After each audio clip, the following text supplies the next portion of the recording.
Hey guys, in today's video I'm going to share with you a simply unbelievable story. It is the account of Holden Rookwood, a chief engineer who underwent a near-death experience and made a discovery that completely changed his life. He learned the secret to infinite prosperity. Stay until the end, because what he revealed can transform the way you see the world and attract abundance into your life. Before we start, leave a like, subscribe to the channel, and activate the bell so you don't miss any news. Let's do it. Hello, my name is Carlos Mendez. I'm 45 years old and I'm a civil engineer. I was born and raised in a small city in the interior, but I have lived in São Paulo for more than 2 decades. I've always been a very rational person, you know? Those who believe that everything in life has a logical explanation. My parents raised me like this, valuing study and scientific thinking above all else. Since I was a child, I was fascinated by buildings. I spent hours playing with building blocks, creating entire cities on the living room floor. When I grew up, the choice for civil engineering was natural. I graduated with honors and soon started working on big projects. My career took off quickly, and in a short time, I was already coordinating teams on important projects. I got married at age 30 to Mariana, my college companion. We have 2 children, Pedro, 12 years old, and Julia, 8. Our life has always been quite busy, between work, the children's school, and social commitments. But we were happy, or at least we thought we were. I have always been very skeptical about spiritual or religious matters. I believed that when we died, we would simply cease to exist. The idea of an afterlife or transcendental experiences seemed absurd to me, something for naive or ill-informed people. My routine was predictable. I woke up early, went to the office, spent the day solving problems, came home late at night, had dinner with my family, when I had time, and slept. On weekends, I tried to make up for my absence with outings and activities with the children. It was a comfortable life, but looking back, I realized something was missing. I've never been one to reflect much on the meaning of life or existential questions. I was always too busy with the demands of everyday life. I thought professional and financial success was all that mattered. Little did I know that an unexpected event was about to turn my world upside down and completely change the way I view life and death. It was a Friday like any other. I was returning from an important client meeting when it all happened. What followed was an experience that defied everything I believed possible. A journey that took me beyond the limits of life and death, and that forever transformed my understanding of reality. I'm not a person who likes attention. I never wanted to be famous or appear on TV telling my story, but I feel like I need to share what I experienced, not to convince anyone or prove anything, but because I believe my experience can bring comfort and hope to other people. So if you're willing to listen, I'd like to tell you what happened to me that night that changed everything. It was a Friday night and I was heading home after a long week of work. I had spent the day in meetings with important clients and was exhausted but satisfied with the results. I remember thinking about the weekend ahead, about plans with my family. The rain was falling heavily and the streets were slippery. I drove carefully, but I confess I was a little distracted, mentally going over the details of the day's meetings. That was when everything happened so quickly that I barely had time to react. A car appeared out of nowhere, skidding on the wet road. I tried to dodge, but it was too late. I felt the violent impact, the deafening sound of twisting metal. The airbag deployed, hitting me hard. For a moment I was stunned, unable to process what was happening. Then came the pain, intense and overwhelming. I felt a metallic taste in my mouth and realized I was bleeding. I tried to move, but my body wouldn't respond. Panic started to take over me when I realized I was stuck in the wreckage. I heard distant voices, people screaming for help. I tried to scream too, but my voice was weak, almost inaudible. Consciousness began to slip away from me and I struggled to stay awake. I thought about Mariana, Pedro, and Julia. Would I see them again? Time seemed to distort. I can't say how long I stayed there, trapped and injured. It could have been minutes or hours. I remember seeing flashing lights, probably from ambulances and police cars. I heard the sound of sirens and voices approaching. I felt hands touching me. I heard voices talking to me, telling me to hold on tight. Someone mentioned something about rescue equipment, about getting me out of the car. The pain was unbearable and I just wanted it to end. It was then that something strange started to happen. The pain, which until then had been intense and constant, began to subside. Not suddenly, but gradually. It was as if my body was slowly shutting down. At the same time, I began to feel strangely calm, almost at peace. My vision began to blur. The voices around me seemed more and more distant. I tried to fight the darkness that threatened to swallow me, but it was a losing battle. I remember thinking, is this how you die? And then, in an instant, everything changed. The pain is completely gone. The noise, the voices, everything disappeared. It was as if someone had turned off a switch. Suddenly I found myself outside the car looking at the scene from above. I saw my body trapped in the wreckage. I saw the paramedics working frantically to get me out. It was a surreal feeling. I knew that body down there was mine, but at the same time I didn't feel connected to it. I felt no fear, no pain, no worry. It was like watching a movie. It was at that moment that I realized something extraordinary was happening. I was having a near-death experience. What I had always dismissed as impossible, as fantasies of disturbed minds, was happening to me. And what came next would forever change my understanding of life, death, and everything in between. As I watched the accident scene from above, a strange feeling began to come over me. It was as if I was being pulled away, as if an invisible force was guiding me somewhere else. I felt no fear, just intense curiosity. Suddenly I found myself in a dark tunnel. It wasn't scary, but welcoming. At the end of the tunnel there was a bright light, more intense than anything I had ever seen. It was as if the sun itself was calling me. I started moving towards the light. It wasn't walking or flying, it was more like it was floating, being carried by an invisible current. As I approached the light, I felt a deep peace enveloping me. All the fears, worries, and anxieties of earthly life seemed to be left behind. The light got brighter and brighter, but it didn't hurt my eyes. On the contrary, it was comforting, welcoming. I felt like I was coming home after a long trip. It was a feeling of belonging that I had never experienced before. When I finally reached the light, I was enveloped by it. It was like diving into an ocean of pure, unconditional love. At that moment, I understood that the love we feel on earth is just a fraction of what really exists. It was then that I saw them, beings of light. They did not have a defined human shape. They were more like luminous presences. But somehow, I knew who they were. I recognized my grandparents who had passed away many years ago. I also saw other presences that, although I couldn't identify, I knew were important to me. These beings received me with so much love that I was moved. They didn't need to speak. I simply understood what they wanted to tell me. They showed me that death is not the end, but only a transition to another form of existence. While I was there, I realized that time didn't exist in the same way as it does on Earth. It could have stayed in that state for seconds or for centuries. It didn't make any difference. All that mattered was that moment of deep connection. The beings of light began to show me things. I saw scenes from my life playing before me, not like a movie, but like I was reliving each moment. But the most impressive thing was that I didn't just see the scenes, I felt them. I felt the emotions of the people I interacted with. I understood the impact of my actions on their lives. I saw moments when I was kind and helped someone, and I could feel how it had made a difference.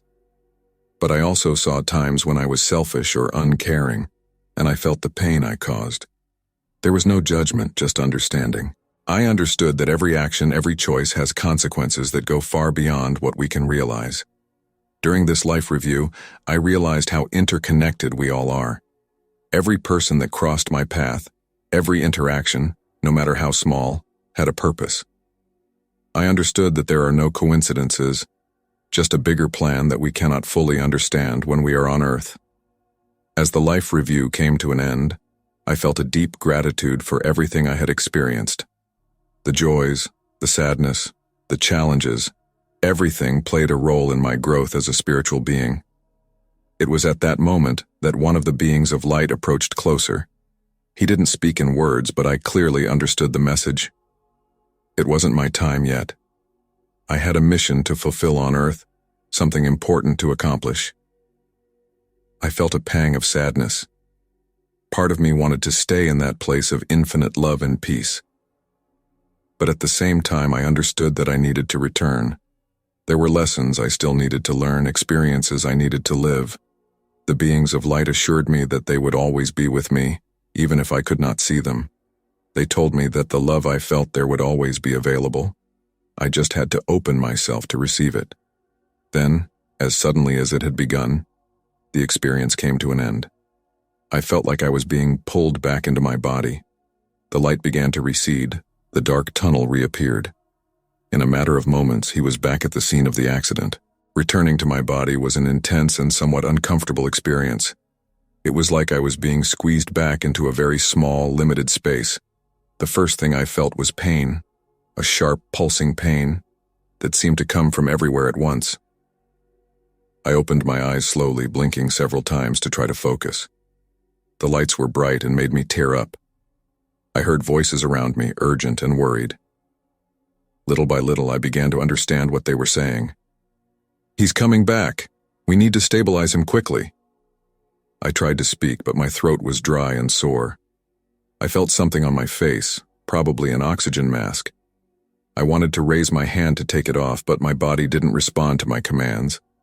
Little by little, I started to realize where I was. It was no longer the scene of the accident, but inside an ambulance. The vehicle was moving quickly, sirens blaring loudly outside. Paramedics moved around me, checking monitors, adjusting equipment. One of them noticed that I was conscious and leaned over me. "Mr. Mendez, can you hear me? Blink twice if you can understand me." I did as he asked, blinking twice with difficulty. The paramedic smiled, looking relieved. "Good. We're taking you to the hospital. Try to stay calm, okay? It's going to be okay." I wanted to tell him what had happened, the incredible journey I had just experienced. But the words didn't come out. Plus, a part of me knew it wasn't the right time. That experience was something precious, something I needed to process before sharing. The trip to the hospital seemed to take forever. Every jolt of the ambulance sent waves of pain through my body. But strangely, I felt at peace. The pain was there, yes, but it seemed less important now. It was as if I was observing everything from a certain distance. When we arrived at the hospital, I was quickly transferred to a stretcher and rushed to the emergency room. Doctors and nurses moved around me, speaking in technical terms that I barely understood. Tests were done, needles inserted, monitors connected. In the midst of all that chaos, I focused on remembering the light, the unconditional love I had experienced. It was like a lighthouse guiding me through that storm of pain and confusion. The next few hours were a blur of medical procedures, tests, and conversations with doctors. I discovered that I had suffered multiple fractures, including some broken ribs, and there was internal bleeding that needed to be controlled. The doctor said I was very lucky to be alive. Mariana arrived a few hours later, her face pale and her eyes red from crying. When she held my hand, I felt a rush of love and gratitude that almost made me cry. I realized at that moment how much I loved her, and how foolish I had been not to show it more often. "I thought I lost you," she whispered, her voice breaking. I squeezed his hand as best I could, wanting to say so many things but still unable to speak. The days that followed were difficult. The pain was constant and recovery would be long. But there was something different about me. An inner calm that didn't match the situation. The doctors and nurses commented on how serene I seemed despite everything. It was only after a week, when I finally felt strong enough to talk longer, that I told Mariana about my experience. She listened in silence, tears streaming down her face. When I finished, she hugged me carefully, respecting my injuries. I always believed there was something more, she said. I'm so glad you had this experience, Carlos. I think it changed you. And she was right. I had changed. The near-death experience wasn't something I could just file away and forget. It was a new beginning, the beginning of a journey of self-discovery and transformation. In the months following the accident, as my body slowly recovered, my mind and spirit underwent a profound transformation. It was as if the near-death experience had opened a door inside me, revealing a world of possibilities I had never considered before. The first thing I noticed was a change in my perception of time. Before the accident, I was always in a hurry, rushing from one appointment to another, always thinking about the next project, the next goal to be achieved. Now I found myself appreciating every moment. The simple act of breathing, which before I had done without thinking, now seemed like a miracle to me. I started paying more attention to the little things. The smile of a stranger on the street, the song of birds in the morning, the smell of rain. Everything seemed to have a deeper meaning, a beauty I had never noticed before. My relationships with people have also changed drastically. Before, I tended to judge quickly, to get irritated by flaws and imperfections. Now I found myself looking at each person with a new understanding. I remembered the interconnectedness I had experienced during my life review and understood that each person was on their own journey, facing their own challenges. Empathy has become a fundamental part of my personality. I found myself wanting to help more, listen more, understand more. The petty concerns that once occupied my mind, status, money, power, now seemed so insignificant. My family noticed the change almost immediately. Mariana commented several times how I seemed more present, more connected. The kids loved the new dad who spent more time playing, talking, really paying attention to them. At work, when I finally returned, my colleagues were surprised by my new approach. I was still efficient and dedicated, but now there was a calmness, a patience that hadn't been there before. Problems that previously made me stressed now seemed like interesting challenges to solve. One of the most profound changes was in relation to my spirituality. I, who had always been skeptical about spiritual matters, now found myself exploring different philosophies and practices. I started meditating regularly, something I would have previously considered a waste of time. Meditation helped me reconnect with that sense of peace and love I had experienced during my NDE. I also started reading a lot about other near-death experiences, about quantum physics, about the nature of consciousness. The more I learned, the more I realized how much there was still to discover. The universe, which before seemed to me a cold and mechanical place, now revealed itself as something vast, mysterious, and full of possibilities. But not everything was easy in this transformation. There were moments of doubt, of fear. Sometimes I would wake up in the middle of the night scared, wondering if it had all been real. What if I had imagined everything? What if it was just a side effect of medications or lack of oxygen to the brain? In those moments, I closed my eyes and concentrated on remembering that light, that unconditional love that I had felt. The memory was so vivid, so real, that it couldn't just be a figment of my imagination. Little by little, certainty returned, bringing with it a wave of peace and gratitude. One of the hardest things was dealing with people's reactions when I shared my experience. Some listened with fascination and openness. Others clearly didn't believe it, although they were polite enough not to say it directly. And there were those who became visibly uncomfortable, quickly changing the subject. I learned to be selective about who I shared my story with. Not out of fear or shame, but because I understood that not everyone was ready or willing to listen. And that's okay. Everyone has their own path, their own journey of discovery. What I knew for sure was that I couldn't go back to who I was before. The near-death experience was not just an isolated event, but the catalyst for an ongoing transformation. Each day brought new discoveries, new insights. I was learning to live in a completely new way, with more awareness, more compassion, more gratitude.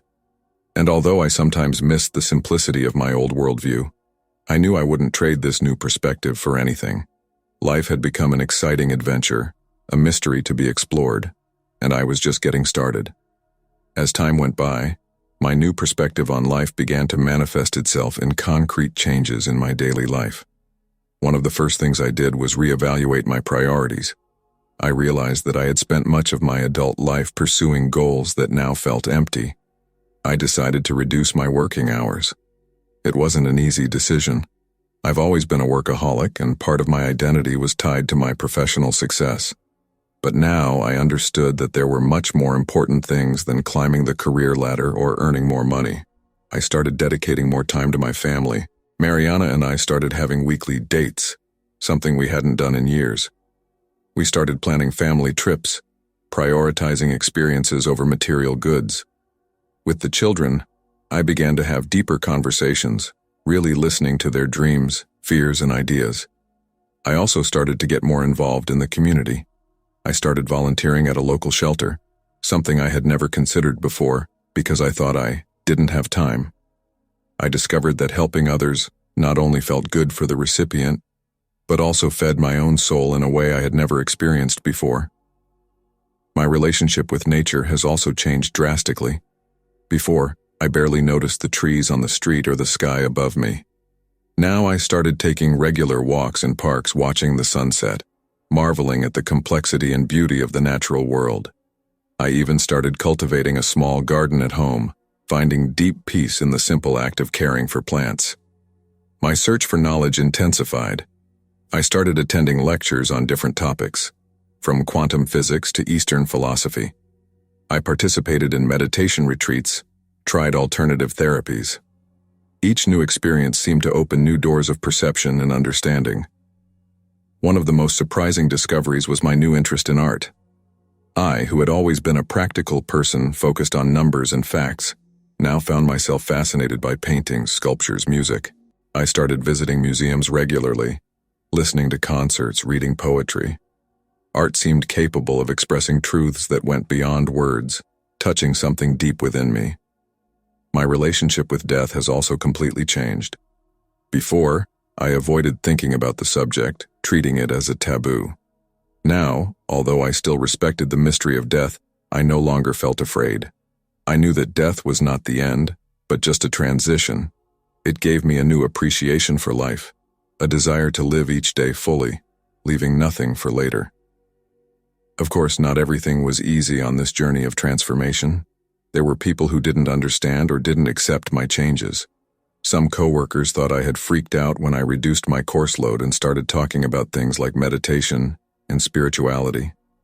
Some old friends moved away, uncomfortable with my new way of being and thinking. But at the same time, new relationships emerged.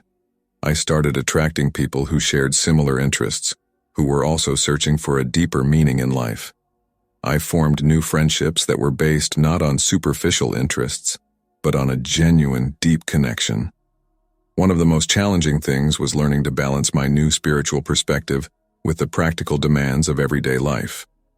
After all, I still lived in the real world, with bills to pay and responsibilities to fulfill. There were times when I felt torn between two worlds, the spiritual world I had glimpsed during my NDE, and the material world in which I lived. But little by little, I learned to integrate these two realities. I realized that I didn't have to choose between being spiritual and being practical. True wisdom was in finding a balance, in bringing the awareness and love I had experienced into every aspect of my everyday life. Looking back, I realize how much I have grown and changed since that fateful night of the accident. The near-death experience was just the beginning of a journey that continues to this day. Every day brings new challenges, new discoveries, new opportunities for growth. And although I sometimes miss the simplicity of my old worldview, I know I wouldn't trade this new perspective for anything. Life has become an exciting adventure, a mystery to be explored, and I am deeply grateful for every moment of it. Despite all the positive changes I experienced after my NDE, it wasn't all smooth sailing. There were moments of intense doubt, periods when I questioned everything I had lived and learned. One of the biggest challenges was dealing with the disbelief of the people around me. Many of my former friends and coworkers reacted with skepticism when I shared my experience. Some even gently suggested that I should seek psychiatric help. Others simply changed the subject, clearly uncomfortable. These reactions, although painful, were understandable. After all, I myself would have reacted similarly before my accident. But that didn't make it any easier to deal with the feeling of isolation that sometimes overwhelmed me. There were times when I started to doubt myself. What if it was all just a hallucination caused by a lack of oxygen in the brain? What if I was fooling myself, creating an elaborate fantasy to deal with the trauma of the accident? These doubts would sometimes wake me up in the middle of the night, leaving me distressed and confused. I found myself going over every detail of my experience, trying to find flaws, inconsistencies that could prove that everything was just a dream. But then I would close my eyes and focus on the memory of that light, that unconditional love I had felt. The memory was so vivid, so real, that it couldn't just be a figment of my imagination. Little by little, certainty returned, bringing with it a wave of peace and gratitude. Another challenge was dealing with the expectations that people started to have of me. Those who believed in my experience often placed me on a pedestal, as if I had all the answers, as if I were some kind of enlightened guru. This made me uncomfortable. I knew that despite my extraordinary experience, I was still a flawed human being, still learning and growing. There were times when I felt pressured to always be positive, always wise, always understanding. But the truth is that I still had bad days, I still got irritated by traffic, I still lost my temper sometimes. Learning to accept my humanity, with all its imperfections, was a difficult but necessary process. I also had to deal with the fear of losing this new perspective. What if, over time, I forgot what I had learned? What if you went back to being the selfish and materialistic person you were before? This fear sometimes caused me to desperately cling to my new beliefs and practices, which sometimes led to a different kind of rigidity. I learned over time that true wisdom is not in never doubting, but in being open to doubts, in constantly questioning, in being willing to continually learn and grow. One of the most difficult aspects was integrating my new spiritual vision with the practical demands of everyday life. How do we balance the search for deeper meaning with the need to make money, pay bills, deal with everyday frustrations? Sometimes I felt divided between two worlds, the spiritual and the material, without knowing how to reconcile them. There were times when I thought about giving up everything, my job, my life in the city, and dedicating myself entirely to spiritual pursuits. But something inside me knew that wasn't the answer.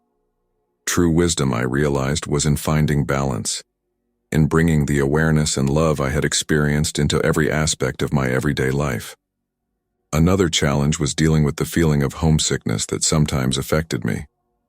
After experiencing that unconditional love, that deep peace during my NDE, the world sometimes seemed a cold, hostile place in comparison.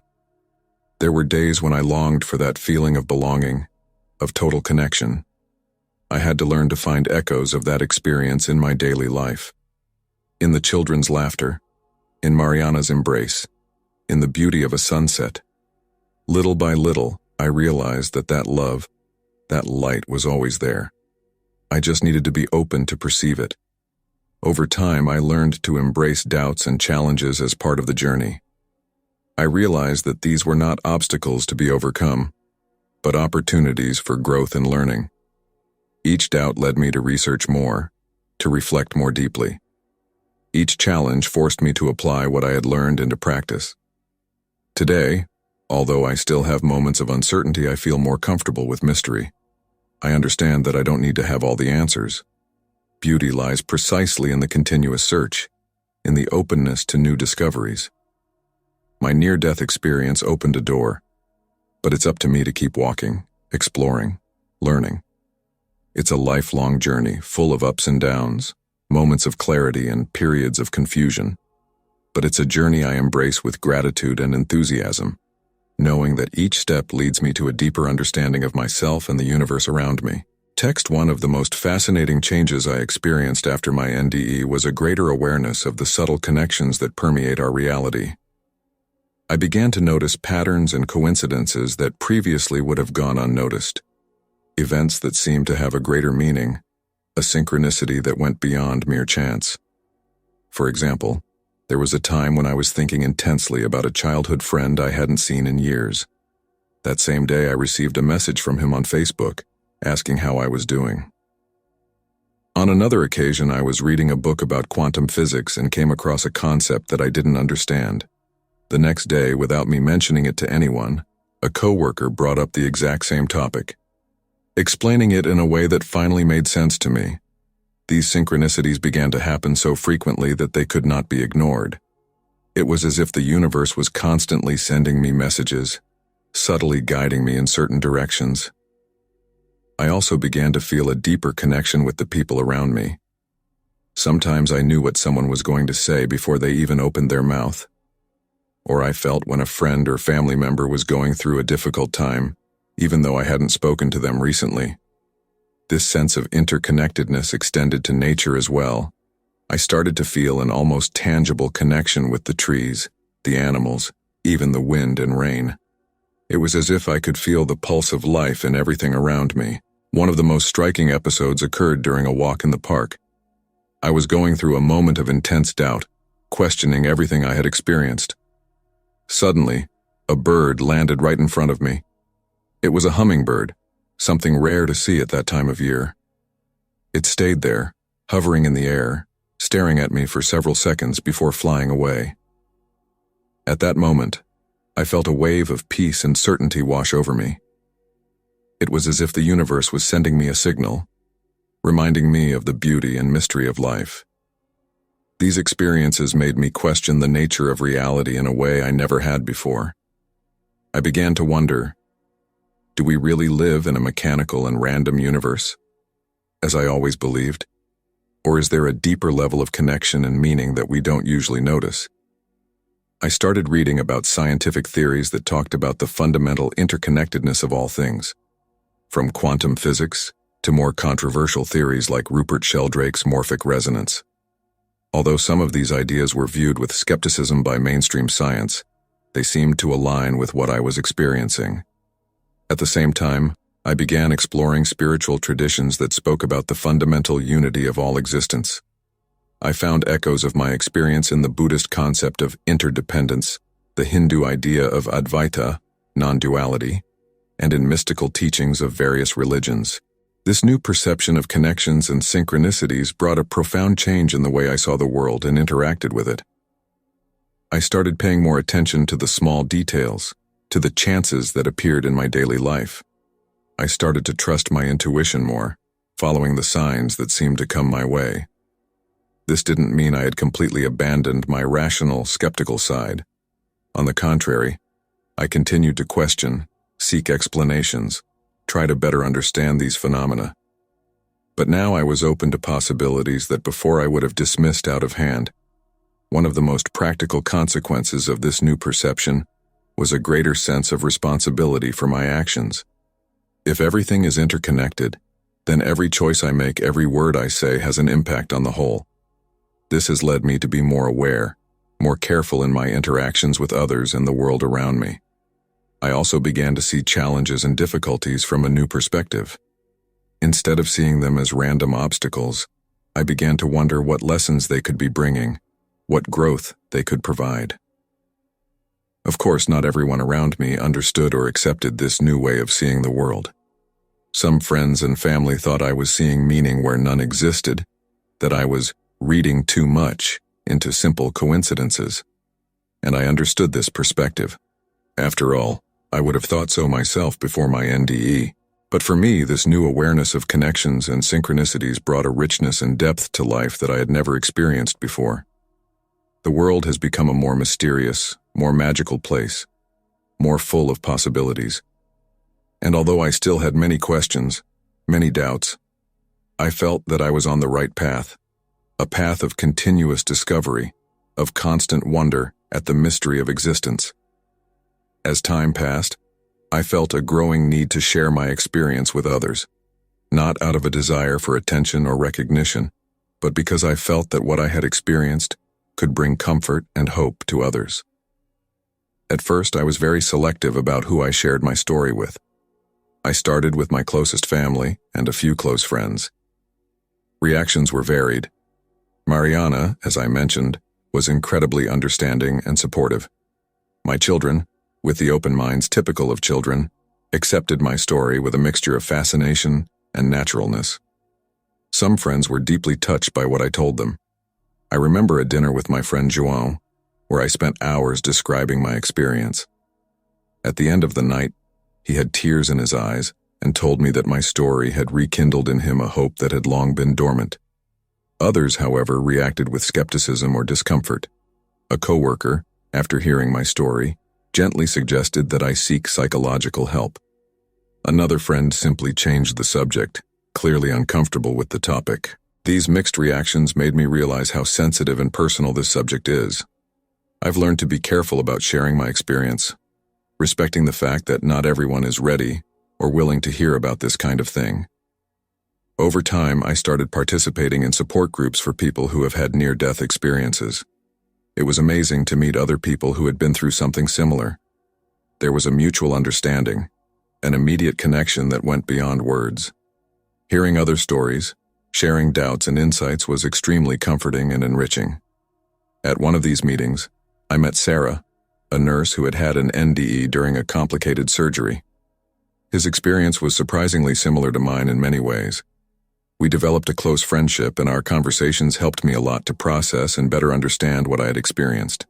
Eventually, I was invited to give a talk about my experience at a local event about spirituality and consciousness. I was nervous at first. I had never spoken in public about something so personal. But I felt it was important to share my story with a wider audience. The lecture was an intense and moving experience. I was surprised by the number of people who showed up and how attentively they listened to my story. Afterwards, many people came to talk to me, some crying, others wanting to share their own experiences. I realized there was a real hunger for this kind of discussion, a need to talk openly about death and what might come after. This led me to consider broader ways to share my experience. I began writing a blog, where I not only chronicled my NDE, but also reflected on the changes it had brought to my life and the lessons I was learning. The blog has attracted a surprisingly large community of readers. I received messages from people all over the world, some sharing their own experiences, others expressing how my story had touched their lives. One day, I received an email from a woman whose husband was terminally ill. She told me that reading about my experience had brought comfort and hope to her and her husband at a very difficult time. It touched me deeply and reinforced my conviction that sharing my story was important. Of course, not all reactions were positive. I received my share of skeptical and even some hostile comments. Some people accused me of making it all up. Others suggested I was trying to make money off the story, which was never my intention. I learned not to let these negative reactions affect me. I understood that my experience profoundly challenged many people's worldview, and that skepticism and even hostility were natural reactions to fear of the unknown. Over the years, I continued to share my experience in various ways. Through the blog, occasional speaking engagements, one-on-one conversations with people who reached out to me. I always made it clear that I wasn't trying to convince anyone of anything, just sharing my personal truth. What I discovered in this process is that sharing my experience was not only beneficial to others, but also to me. Each time I told my story, each conversation I had about the subject helped me to better process and integrate what I had experienced. It was as if, by sharing, I was continually rediscovering and reaffirming the meaning of my experience. And so, almost without realizing it, sharing my NDE became an important part of my journey of growth and self-discovery. It was no longer just about what had happened that night of the accident, but about how that experience continued to shape my life and my worldview, day after day. Coming to the end of this narrative, I realize how difficult it is to put into words the depth and impact of a near-death experience. Even after all these years, I'm still amazed at the ways those brief moments, which felt like an eternity, continue to shape my life. If there's one thing I've learned, It's that an NDE is not an isolated event that happens and then ends. It is the beginning of a journey that lasts the rest of your life. Each day brings new discoveries, new challenges, new opportunities for growth. One of the most important lessons I took away from my experience is the reality of unconditional love. That love I felt during my NDE, so vast, so complete, so beyond anything I had ever experienced, showed me what is truly possible. Since then, I have strived to bring some of that love into my everyday life, into my relationships with others and with myself. Another crucial lesson was understanding the interconnectedness of all things. That sense of unity I experienced during my NDE fundamentally changed the way I see the world and my place in it. We are not isolated beings, separated from each other and from the universe. We are all part of a greater whole, connected in ways we can't always see or understand. This understanding brought with it greater responsibility. If we are all connected, then each of our actions, each choice we make has an impact on the whole. It made me more aware of my behavior, more careful with my words and actions. The experience also completely changed my view on death. What was once a source of fear and anxiety, I now see as a transition, a passage into another state of being. That doesn't mean I don't feel sadness when I lose someone I love, but the paralyzing fear of death is no longer present. Another significant change was in relation to the purpose of life. Before, I lived in search of material success, professional recognition. Now I understand that we are here to learn, to grow, to love. Every challenge, every difficulty is an opportunity for evolution. Of course, not everything is rosy. Living with the expanded consciousness I gained through my NDE is not always easy. There are moments of frustration when I encounter people's indifference or skepticism. There are days when I miss the simplicity of my old worldview. But these moments are surpassed by the deep gratitude I feel for having had this experience. Gratitude for each day, each breath, each opportunity to love and learn. If there is one message I would like to leave with anyone reading this, it is this. You don't need to have a near-death experience to live with more awareness, more love, more purpose. These qualities are available to all of us here and now. We just need to be open, willing to question our limiting beliefs, ready to see beyond appearances. My near-death experience was an awakening, a call to a fuller, more conscious life. But each of us has our own awakenings. They can be big or small, dramatic or subtle. The important thing is to be attentive to these moments, willing to learn and grow from them. At the end of this narrative, I realize that I still have a lot to learn, a lot to discover. The journey doesn't end here. In fact, I feel like I'm just getting started. Every day is a new opportunity to explore, to love, to live fully. And so, I move forward, grateful for every moment, open to whatever comes, always remembering that light, that love that I experienced. I don't know exactly what the future holds, but I know that no matter what happens, that light, that love will always be there, waiting for us all.